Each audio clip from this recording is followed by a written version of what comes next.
Hello tout le monde! Aujourd'hui, je vous mets en replay un live que j'ai fait avec Céline de Trouve ton flow. Le thème, c'était prévenir l'épuisement mental au bureau en se foutant la paix. J'espère que cette interview vous plaira. Vous allez voir dedans, il y a quelques astuces.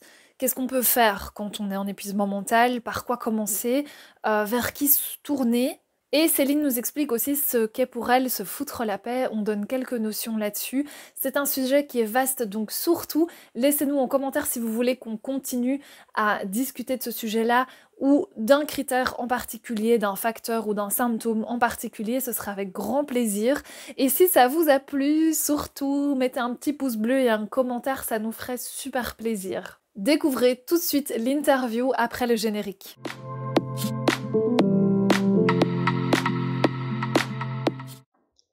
Bonjour tout le monde! J'étais un peu limite à la bourre aujourd'hui. Je vais accueillir Céline de Trouve ton flow et je suis super ravie. Ah ben voilà, elle est déjà là. Je vais l'accueillir. Tant que ça se connecte.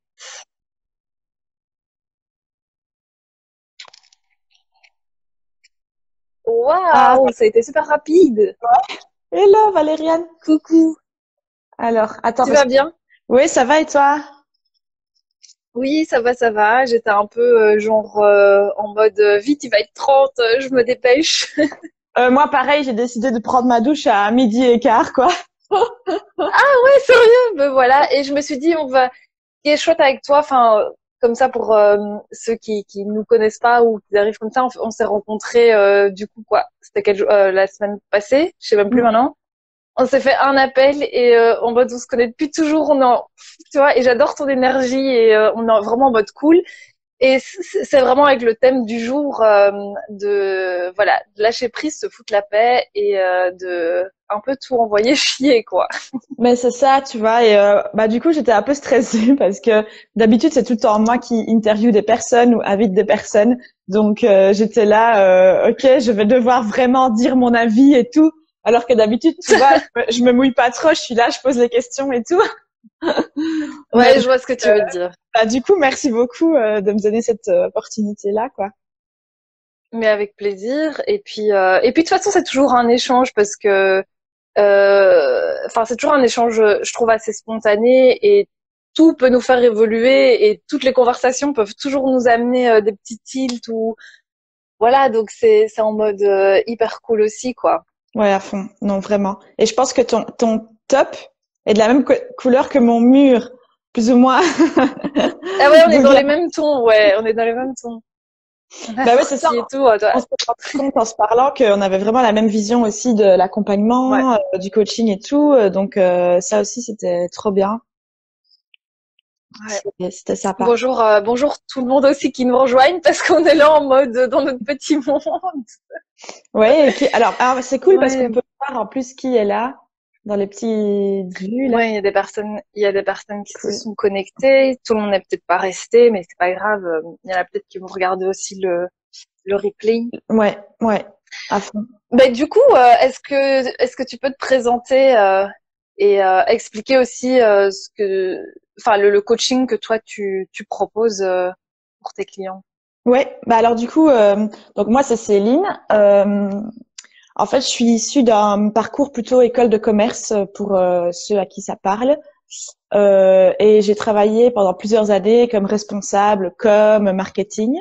Ah, j'en profite pour faire un gros coucou à Marina. Hello Marina, j'espère que ça va. Je vois qu'elle nous dit bonjour.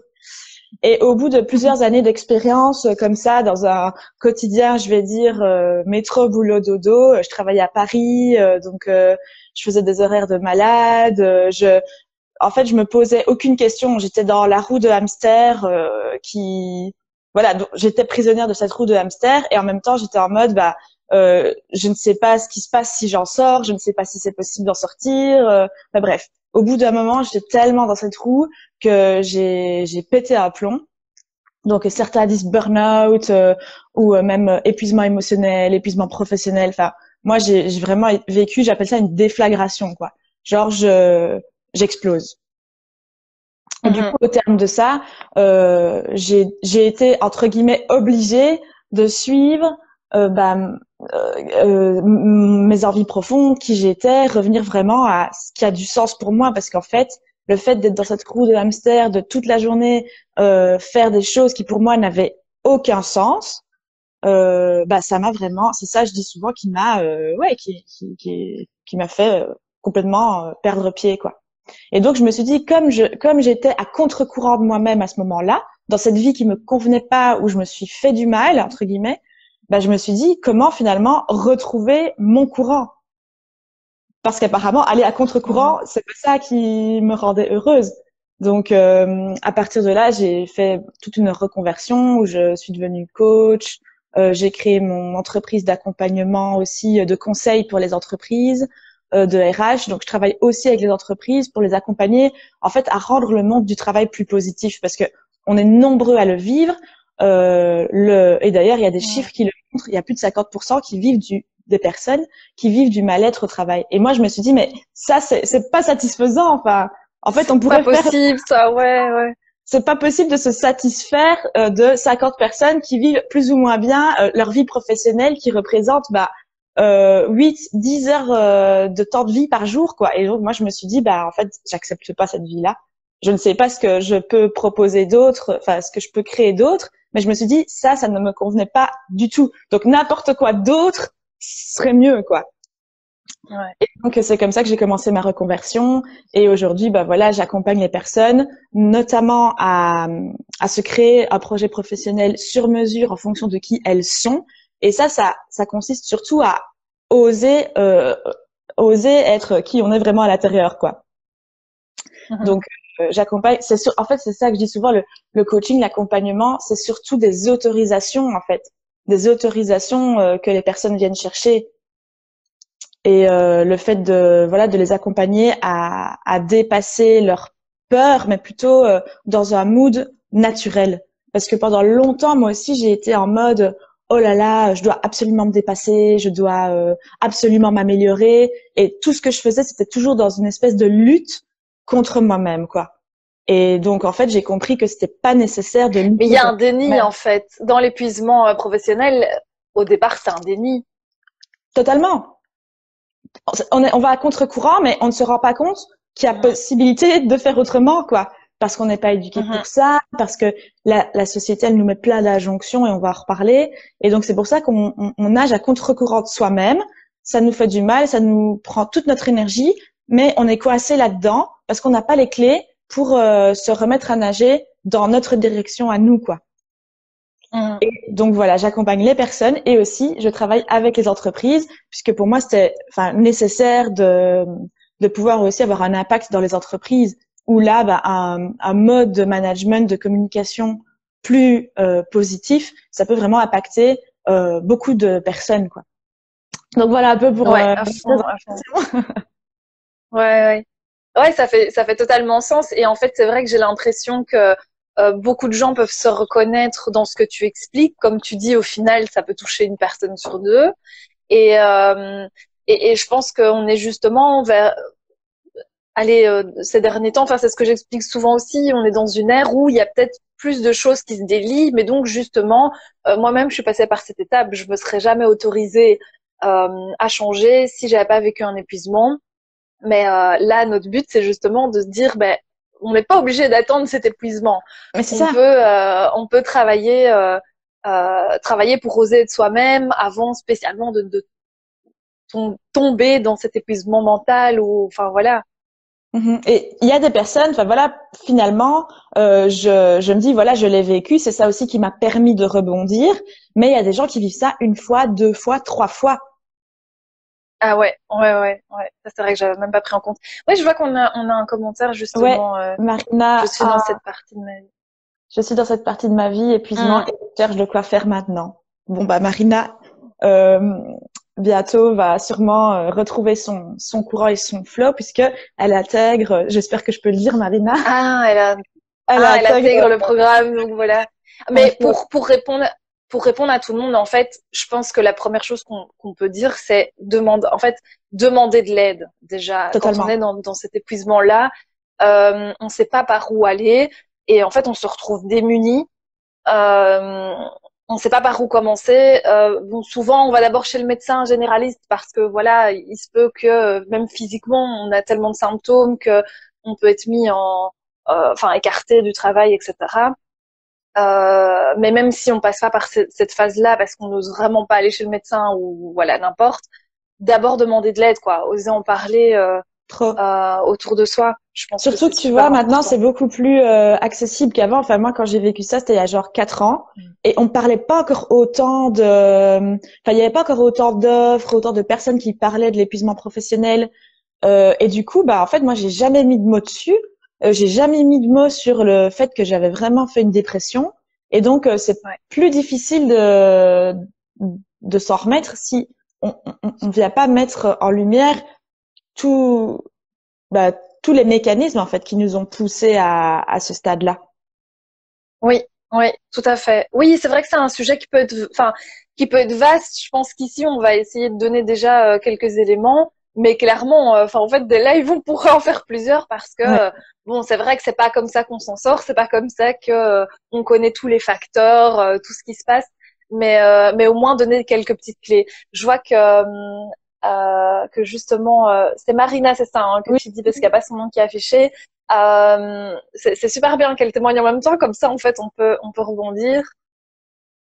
Donc la crainte que ça se reproduise.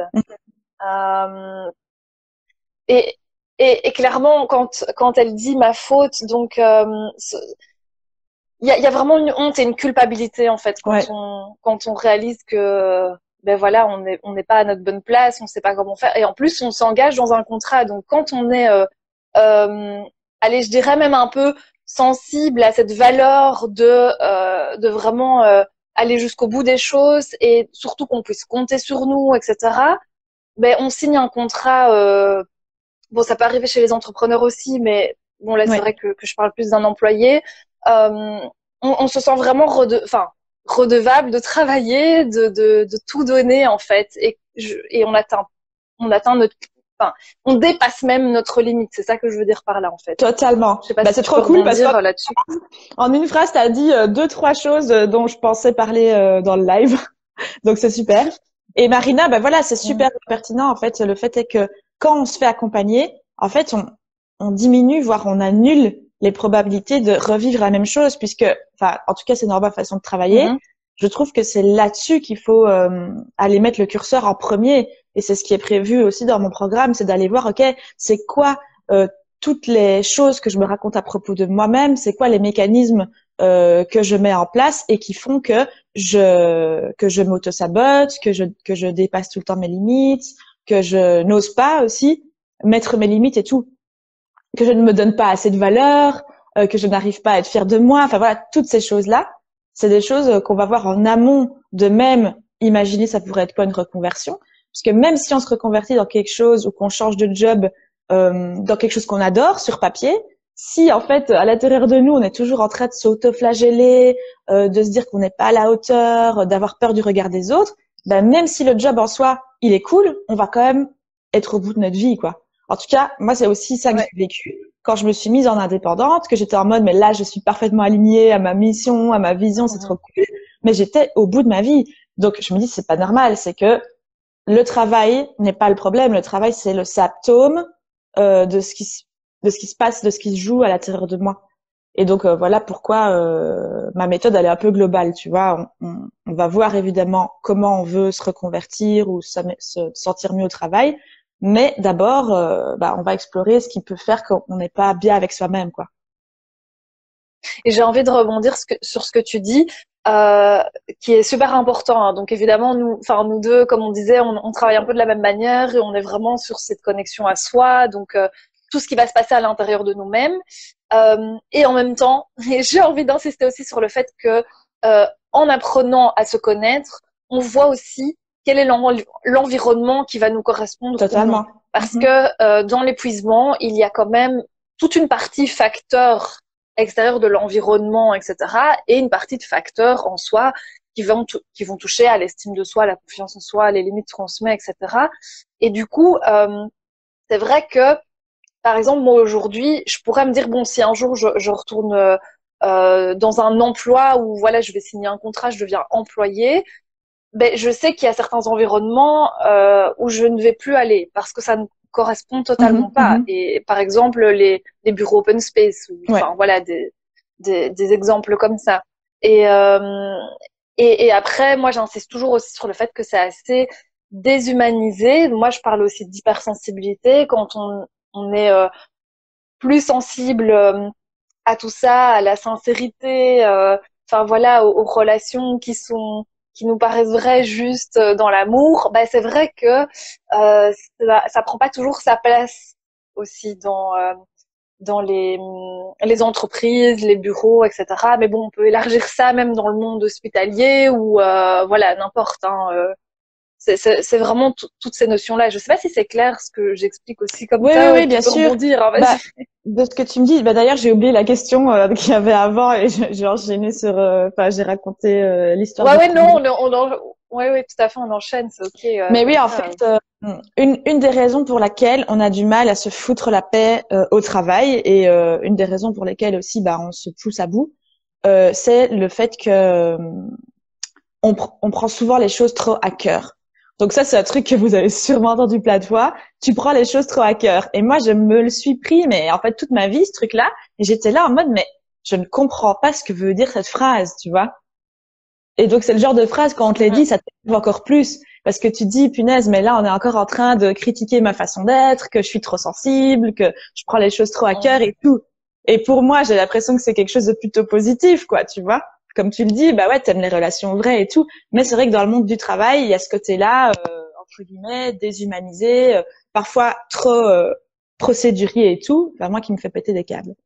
Et, euh, Mhm. et en fait, du coup, le fait qu'on prenne les choses en fait trop à cœur, moi, j'explique souvent que c'est le fait d'avoir la croyance que ce qu'on fait quand on est dans notre travail, en fait, nos compétences sont intrinsèquement liées à la valeur que l'on a en tant qu'individu.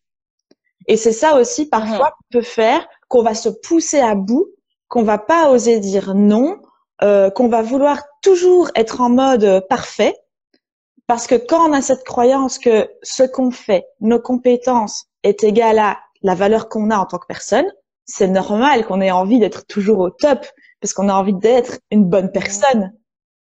Et c'est ça qui peut vraiment faire péter des plombs, parce que du coup, on va pas se donner l'autorisation de se lâcher la grappe. On va pas se donner Mhm. d'autorisation, on va pas se donner le droit à l'erreur, parce que si on se dit, ok, si je fais une erreur, en fait, ça veut dire que je suis nulle et que ça va se voir et que personne va vouloir travailler avec moi, eh ben, on va Mhm. être en mode niveau d'exigence 12 sur 10. Et donc, on va être focalisé là-dessus et en fait, bah, c'est pas possible. Tu peux pas tout le temps être C'est plus. relié au perfectionnisme pour C'est toi, ça. ça. Pour moi, c'est Mhm. relié aussi un peu au perfectionnisme. Et du coup, quand on se dit, bah, en fait, moi, j'attends de moi du 12 sur 10 tout le temps. Bah, en fait, on se rend Mhm. même plus compte. Déjà, on n'est jamais content de soi. Ceux qui sont Mhm. là qui regardent, dites-moi si vous arrivez des fois à vous dire, ah ouais, là, je suis trop fière de moi, j'ai trop bien travaillé et tout. Mais en plus, on se rend pas compte que les gens, ils attendent pas du 12 sur 10 de nous, quoi. Ils attendent même pas du 10 sur 10. Au travail, peut-être qu'ils attendent, ben, du 7 ou du 8. Et donc, nous, quand on est dans un mode de fonctionnement, ben, en fait, je prends tout à cœur et mon travail, c'est qui je suis, etc. Ben, on va jamais vouloir être à 8 sur 10, parce que ça voudrait dire que on n'a pas assez de valeur, quoi. Mhm. Donc, je Mais m'en comment arrêter? C'est ça la question. démarre. Comment arrêter d'être perfectionniste? Hein. Moi, c'est personnellement la première chose que j'ai bossé aussi en coaching et en thérapie. Enfin, voilà, je faisais parallèle avec les deux. Donc, Et toi, qu'est-ce qui t'a fait le plus de bien, du coup? mais tout, tout Ouais. ce que j'ai pu faire en thérapie et en coaching. Si on revient juste sur cette petite parenthèse thérapie coaching, pour moi, tout dépend de la personne qui nous accompagne, tout dépend du coup de la confiance qu'on a, de l'approche qu'on a, enfin voilà, de l'approche en tout cas que l'accompagnant a.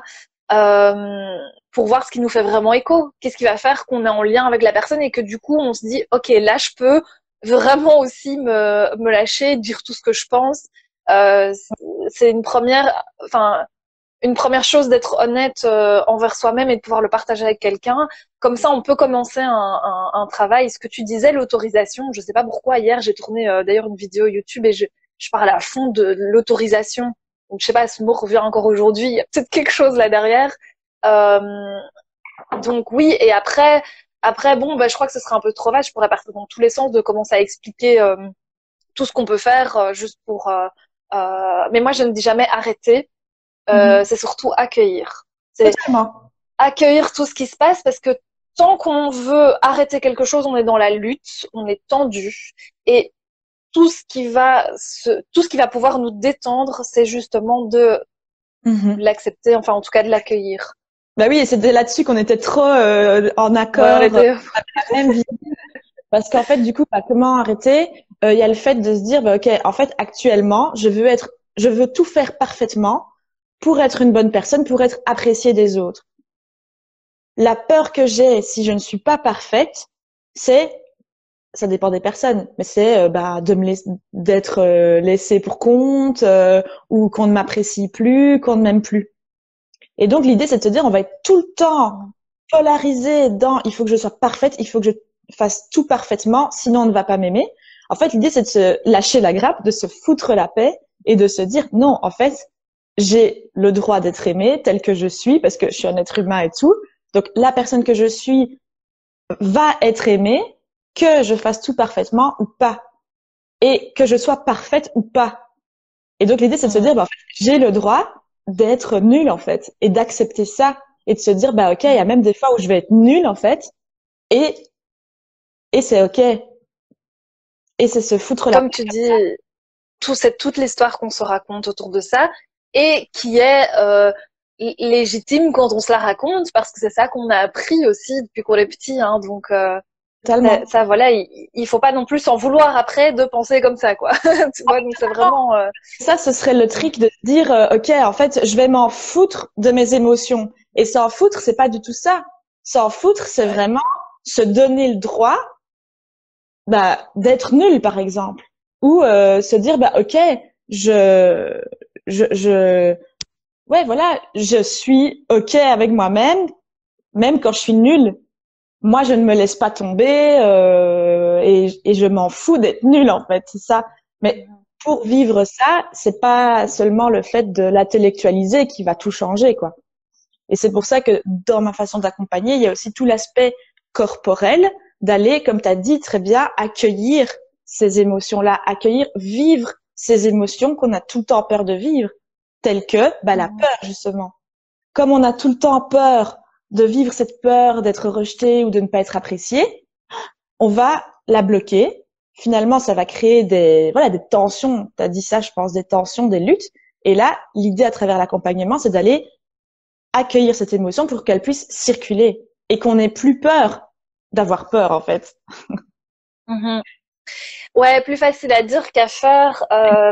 C'est ça. En fait, c'est vrai que l'accompagnement va justement, enfin, il est là pour qu'on devienne autonome aussi, en fait. C'est pas pour devenir dépendant, c'est justement apprendre, enfin, réapprendre à se placer et ne pas oublier qu'on est tous des êtres humains, on est tous fait pareil et qu'on vient juste se donner des petites astuces, des outils pour après trouver ce qui va nous parler, quoi. Ça j'insiste aussi souvent dessus. Je sais pas toi, mais totalement, totalement, parce que en fait l'idée c'est, enfin là tout ce que j'explique, évidemment là quand j'explique ça a l'air simple ou etc. Mais moi c'est des trucs que j'ai mis, ben voilà, genre 4 ans à comprendre et à ressentir et à vivre quoi. À force de recherche et tout. Et avant j'étais vachement en mode, je pensais qu'en fait s'en foutre ça voulait dire prendre du recul par rapport aux émotions. Mais ça, c'était pas du tout ça, en fait, parce que prendre du recul par rapport aux émotions, ça veut juste dire nier. C'était le renier. Ouais, c'est ça. C'est juste nier, les mettre sous le tapis et tout. Et donc, ça m'a pris énormément de temps avant de comprendre qu'en fait, m'en foutre, ça voulait dire, bah, justement, pas du tout m'en foutre des émotions. Mm-hmm. c'était oser en fait les ressentir. Et encore maintenant, enfin, enfin, tu vois, je veux dire, moi, je suis un cas désespéré, je le dis souvent, donc c'est pour ça que j'en parle autant. C'est parce que je suis tout le temps là, en train d'essayer ouais, de vivre cette vie, quoi, tu vois. Donc, mais bien sûr, mais moi c'est exactement ce que je me disais hier. Putain, on est trop en lien, mais surtout c'est vraiment exagéré. Et je me disais exactement la même chose. Je me dis mais pourquoi moi j'adore parler de connexion à soi. Enfin, t'imagines, je lance mon activité autour de ça, quoi, tu vois. Donc j'adore parler de ça. Il y a des gens, mais je dois les fatiguer, tu vois. Je dois les fatiguer de dingue. Mais c'est parce que moi je suis aussi tout le temps en train de me dire allez, ça peut même être un peu l'ego, hein, des fois, hein, qui revient à la charge et j'ai vraiment tout le temps cet exercice à faire. Donc je pense que bon, c'est pas pour rien et voilà, chacun vient vivre son truc. Mais mais clairement, c'est pour ça que je reviens toujours sur le fait aussi que nous, enfin nous-mêmes et tous les êtres humains, on est tout le temps en train, enfin même, il faut se dire aussi que même les bouddhistes qui sont dans un temple en train de méditer à longueur de journée, même eux, ils ont des stress, même eux, ils ont des émotions. Enfin voilà, faut pas oublier tout ça, quoi. Mhm. Ouais, et en fait, l'idée, c'est que, bah, en fait, moi, je me disais que j'avais plein de blocages qui m'empêchaient de vivre la vie que j'avais envie. Et cette vie-là, c'était pas une vie où j'allais être tout le temps en mode extase et tout va bien. Parce qu'en fait, quand tout va bien, t'as aucun défi à relever, tu n'as pas de problème à résoudre. Et en fait, bah, quand est-ce que t'es vraiment content de toi ou quoi, ou que t'es vraiment excité? C'est justement quand tu, je sais pas, fais des choses que tu n'aurais pas pensé possible, que tu résous des problèmes, tout ça. Et donc c'est juste que moi, juste faire ça, ça me demandait trop d'énergie et j'en étais incapable, quoi. Donc je me disais juste que j'aurais voulu, voilà, juste être capable de vivre ma vie sans tout le temps avoir un sac de 100 kilos sur les épaules qui m'empêchait d'oser, qui m'empêchait de parler. Tu vois, juste parler comme ça, expliquer ce que j'ai dans la tête. Il y a encore un an d'ici, je l'aurais jamais fait. Ah ouais. Et Mmh. donc je me suis Mmh. dit, en fait, voilà, j'ai juste envie de me dépasser. Des fois, c'est clair que je me plante. Des fois, je fais des trucs ou même chez des clients. Des fois, je reviens d'une journée et je suis en mode punaise, mais j'ai pas du tout assez bien travaillé. Et donc, ça me permet pour le lendemain de trouver des solutions. Alors que dans une autre vie, le lendemain, j'y serais pas retournée, tu vois. Ouais.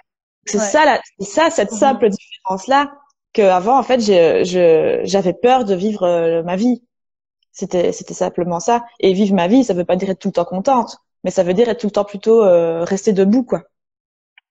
Alors Mmh. qu'avant, voilà, j'avais des phases très hautes et très basses où pendant des jours, j'étais, voilà, j'étais En dans. fait, alors ça te figeait. C'est voilà, je pense que c'est surtout pour se dire on reste pas figé et on vit avec les émotions, avec ce qui se passe en nous, quoi.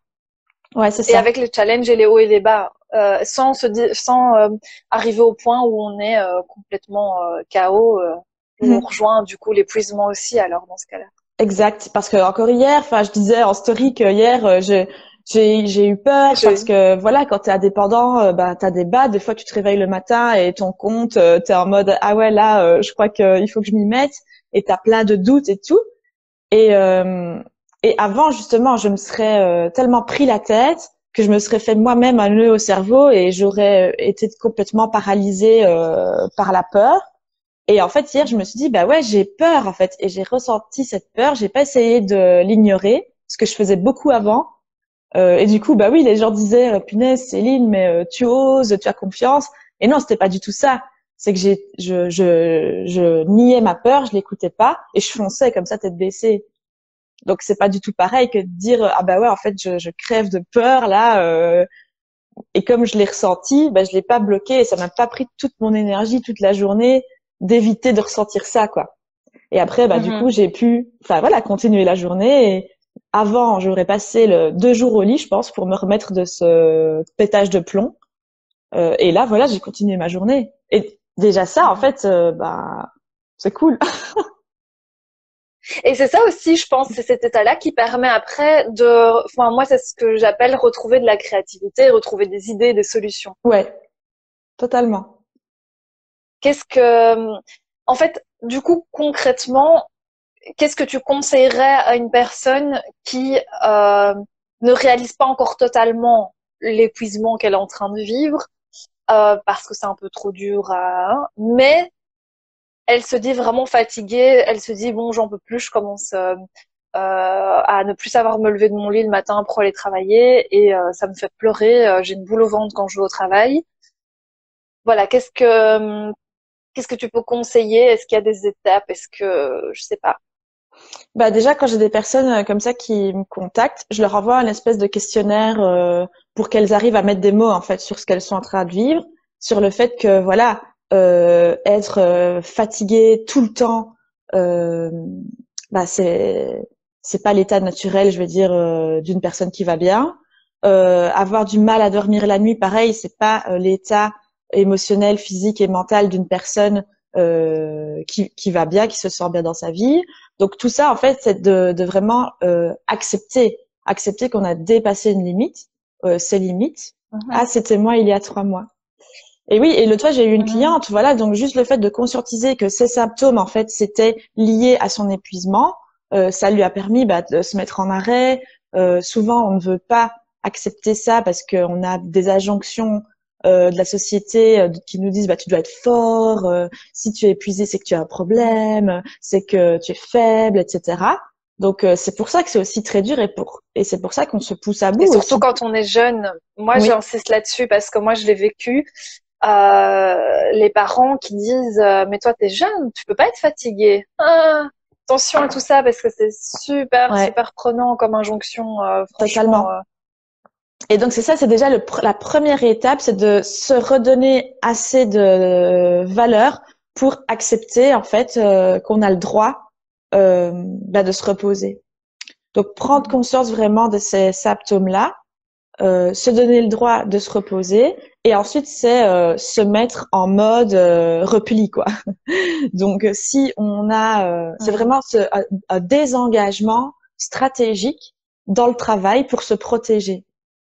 Donc vraiment baisser le curseur au minimum qu'on peut, dormir un maximum si on est dans cette phase-là, qui sont les premières étapes. Et puis bien sûr, si nécessaire, appeler à l'aide bien sûr des professionnels. Et normalement tous les bons professionnels savent vers qui renvoyer les personnes. Moi, quand j'ai des personnes qui viennent me voir et qui sont au bord du burn-out, je sais qu'on va pas pouvoir collaborer tout de suite. Qu'elles vont d'abord besoin de faire un travail plutôt avec un professionnel type psy ou thérapeute qui va aller accompagner le creux de la vague, je vais dire. Ouais, tout à fait. Tout à fait, parce qu'à un moment donné, quand il faut mettre un stop, donc quand on est en burn-out, il faut mettre un stop, et en fait, ce stop-là peut durer quand même quelque temps. Et on a besoin de justement ne plus rien se fixer comme un objectif. Totalement. Ne plus rien projeter pour l'avenir. Et ça, c'est super important. C'est le plus difficile. Mais du coup, effectivement, l'accompagnement coaching ou comme celui que tu proposes toi, d'aller voir qu'est-ce que je peux retrouver, est-ce que je change totalement de métier, etc. C'est vrai que ça vient dans un second temps, quoi. Totalement, parce que moi, je le dis souvent, quand moi j'ai pété un câble, je suis restée 2 mois, j'ai dormi. Je ne savais rien faire d'autre que dormir et faire 20 minutes de yoga par jour. Donc, voilà, quand on est dans cette phase-là, l'idée, c'est de se ressourcer. Il faut justement accepter d'être... Ouais, c'est ça. Donc là, ça fait vachement déculpabiliser aussi quand je dis ça, parce que moi-même qui déteste ne rien faire et tout, en fait, à ce moment-là, je disais, tu ne peux plus rien faire. Il y a plus de jus. Donc, il faut remplir ce jus-là avant de pouvoir passer à l'action à nouveau, quoi. Et donc, quelle est la question qu'on a eue du coup Marina disait le problème c'est qu'on n'a pas vraiment averti de tout ça, tous les symptômes que l'épuisement crée sont inconnus et on n'arrive pas à faire le lien quand ça nous arrive. Totalement. Du coup Marina, je mettrai des exemples. Ouais, tu les as appris. Tu les as appris aussi toi en le vivant, je suppose, tous les symptômes. Ouais, et puis en fait, je ne les connaissais pas non plus.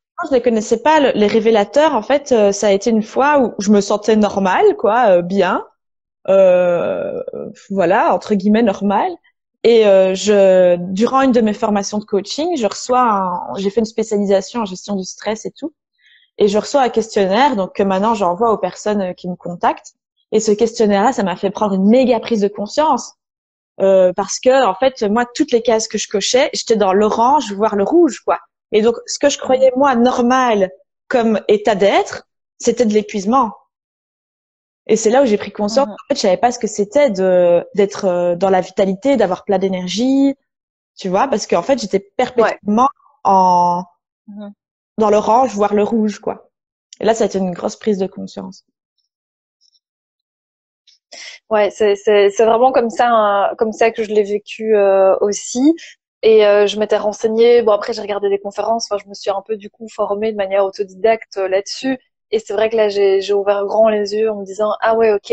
En fait, avant, j'ai l'impression d'avoir vraiment ma vie d'avant, ma vie d'après. Je sais pas, toi aussi. Ouais. Mais quand il y a une grosse transformation, je pense qu'il y a énormément de personnes qui le vivent comme ça. Et quand j'ai retrouvé de la vitalité, je me suis dit, en fait, c'est ça vivre. Ok, ok, je savais pas que ça pouvait être aussi chouette et aussi beau. Enfin voilà, même s'il y a des moments de stress, quoi. Enfin, ça c'est vrai on le sait pas en fait, on le sait pas. C'est vrai que c'est pas dit et c'est pourquoi on est là aussi aujourd'hui, quoi. Mais trop. Et bon, ça, bah, pour rebondir sur ce que tu disais plus tôt, de l'hypersensibilité, de l'overthinking, comme je dis aussi, enfin le fait de trop penser, ça fait qu'on est dans des états perpétuels d'épuisement mental et on pense que c'est normal. Ouais. Donc voilà, on s'use en fait. Ouais, tout à fait. Je sais pas si je sais pas si dans ceux qui sont encore présents, si vous avez des questions, en tout cas, n'hésitez pas à les renvoyer. J'ai pas été jusqu'en bas, moi. T'avais lu le dernier message? Ah non, j'ai pas vu. Attends. On se dit juste qu'on est Ah oui, fatigué. au niveau médical, peut-être que tout le monde n'est pas non plus. Tous les médecins ne sont pas toujours formés à plusieurs, enfin même pas que pour l'épuisement, j'avoue. Peut-être que pour d'autres problèmes aussi, il n'y a pas toujours eu cette formation pour pouvoir rediriger la personne, etc. Donc, je pense que, en tout cas, même déjà en parler à un proche et si on va voir un médecin, ben de pouvoir toujours avoir encore un proche de confiance pour lui dire tiens, qu'est-ce que t'en penses, est-ce que je vais voir quelqu'un d'autre ou pas. euh, Très honnêtement, là, j'ai juste envie de dire quelque chose quand j'ai une amie qui avait été voir un médecin, elle ne connaissait pas ce médecin-là. Je lui ai dit écoute, si tu es pas bien, abusé, et que le médecin ne le comprend pas, c'est pas grave, t'iras voir un autre. Vraiment ça, j'insiste aussi dessus, c'est que un médecin qui ne le comprendrait pas, il faut vraiment pas hésiter à prendre un autre rendez-vous avec quelqu'un qui va peut-être connaître aussi un peu plus ce que c'est, être un peu plus conciliant sur l'accueil du patient, quoi. Totalement, totalement. Puis il suffit de tomber sur un médecin qui est en mode oh mais à mon époque, voilà quoi, Ouais, on était voilà, c'est ça. résistants et on se plaignait pas. Bah voilà, c'est mort. Ça vient encore plus renforcer notre culpabilité. Voilà, ouais. Donc si vous êtes face à quelqu'un comme ça, allez voir quelqu'un d'autre de plus empathique quoi. Ouais, ouais. Et Marina nous dit j'ai de la chance, mon médecin traitant et médecin du travail sont top, mes amis aussi et c'est le principal. Mais à fond. C'est un gros soutien. Ouais. C'est clair. C'est clair. Donc, je pense qu'on a dit, enfin, un des points principaux sur lesquels je voulais assister par rapport à se mettre moins de pression au travail grâce au fait de s'en foutre, c'est surtout, voilà, s'autoriser petit à petit à pas être au top tout le temps, à accepter qu'on est des êtres humains, et en fait, c'est ça surtout s'en foutre de nos défauts, du regard des autres. Évidemment, ça paraît simple comme ça, c'est tout un travail en soi, enfin toute une prise de conscience à avoir.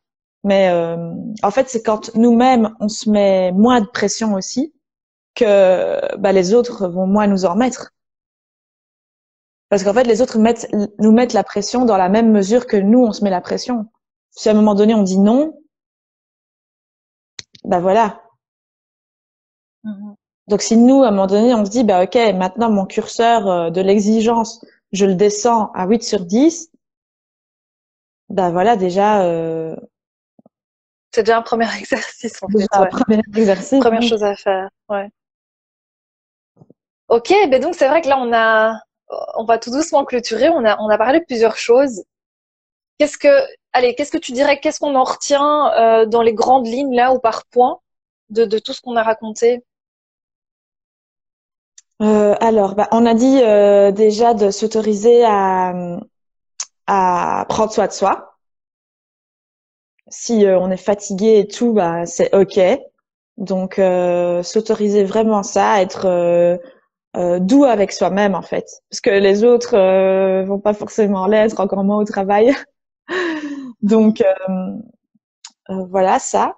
S'entourer de personnes qui peuvent comprendre ce qu'on vit et qui vont pas nous faire culpabiliser encore plus que ce qu'on culpabilise déjà. Et voilà. Et toi, tu dirais quoi? Ouais, je terminerai par se faire accompagner parce que je pense que ces transitions de vie-là sont quand même vachement importantes et que oui, il y a des gens qui n'osent jamais prendre rendez-vous, que ça soit chez un thérapeute ou un coach, etc. Mais je pense que pour ces transformations-là, moi je les appelle des transformations, euh, c'est quand même important parce que comme tu dis, ça prévient au moins pour d'autres événements qui pourraient se produire par la suite. Vraiment apprendre à poser ses limites, etc. Ça me semble quand même super important. Mhm. Après, chacun suit vraiment ce qui lui parle, quoi. Mais ouais. Oui, en plus, c'est marrant, c'est paradoxal, mais on va pas contacter quelqu'un dans l'accompagnement par peur d'être considéré comme faible, Hmm, souvent, alors qu'en fait, c'est vrai ça. c'est pas spécialement fort de rester borné dans ses positions et de se dire qu'on a besoin de personne. C'est pas spécialement enfin, l'un n'est pas spécialement plus fort ou plus faible que l'autre, quoi. Donc, c'est trop bizarre, voilà, que les personnes, elles. C'est vrai qu'il y a il y a un peu un paradoxe entre le fait que des fois on se dit, allez, je veux vraiment me faire aider, et en fait on n'arrive pas à passer ce cap-là. C'est vrai que ça m'a souvent questionné parce que moi j'ai toujours eu l'habitude et je me suis toujours dit, ok, allez, maintenant j'appelle ou j'y vais, mais je connais énormément de personnes pour qui c'est pas le cas, et c'est vrai que c'est totalement contradictoire en fait, hein. Ah oui, oui. Et je connais Ce sont des encore. peurs, non? Mais oui, en fait, c'est cette injonction. Pour moi, les injonctions de la société qui mettent le plus de pression et qu'on finit par intégrer et à faire à nous-mêmes, c'est vraiment il faut être fort et il faut être parfait. Et l'accompagnement veut dire ouais qu'on est justement on accepte alors de se faire aider, ouais. Et ça c'est le Voilà. plus difficile. Donc c'est Voilà. déjà une première étape de pouvoir appeler quelqu'un en fait. Ouais. Et c'est pour ça que souvent, les personnes qui font cette démarche-là, sans le savoir, elles ont déjà enclenché en elles-mêmes cette autorisation. Ouais.